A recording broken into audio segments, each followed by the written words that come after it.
Most people think that syncing and backing up are the same thing. Well, they're not.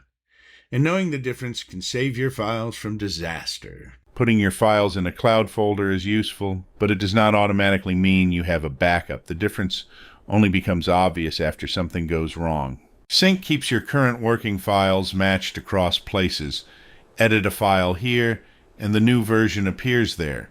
Brilliant for access, but not designed to preserve every old mistake forever. Delete a photo by accident, and Sync may faithfully spread that deletion to the other live copies.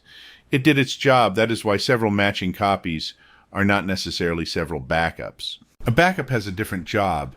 It keeps a separate recoverable copy, often from an earlier point in time.